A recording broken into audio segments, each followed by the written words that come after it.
Today on the Ancestral Findings podcast, old newspaper records are one of the best substitutes for the 1890 census, which was destroyed in a fire in the 1930s. The absence of this census is often frustrating to genealogists, but there are a number of alternative sources you can use to fill in the information gaps. Old newspapers are a very effective and important record set in your genealogical quest.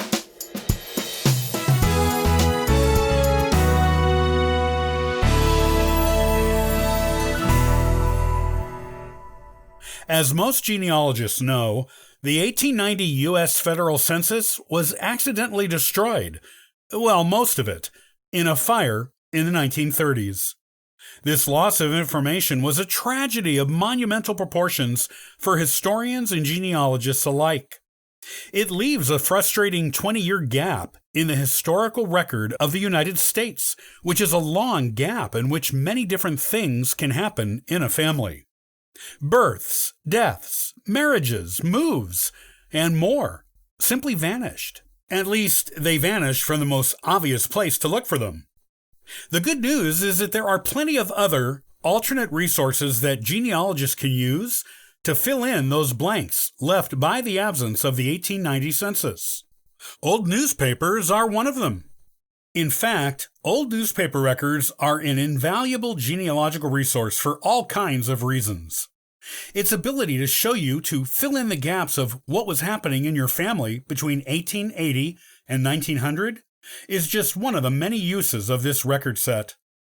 Old newspapers, especially ones that were published in the late 19th century and early 20th century, are full of social details from the lives of our ancestors. It isn't uncommon for them to mention people visiting from out of town, people in town who went to visit people out of town, and to give elaborate details of weddings, funerals, family reunions, anniversary parties, and even children's birthday parties. If you know where your ancestors lived in 1880 but are having trouble finding them in 1900, they may have moved. If they did, their hometown newspaper almost certainly mentioned it.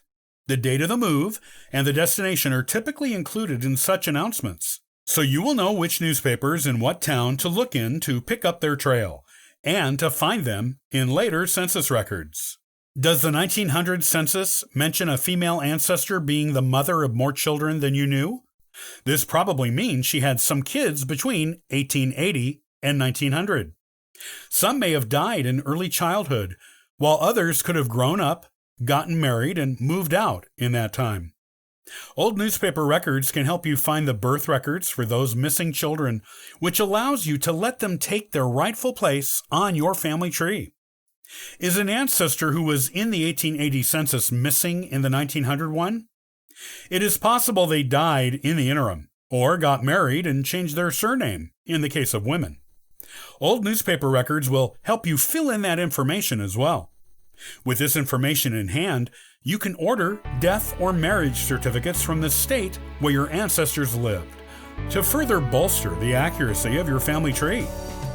Basically, if there is anything you are missing that the 1890 census might have revealed to you, looking in the appropriate old newspapers gives you a high chance of finding this missing information.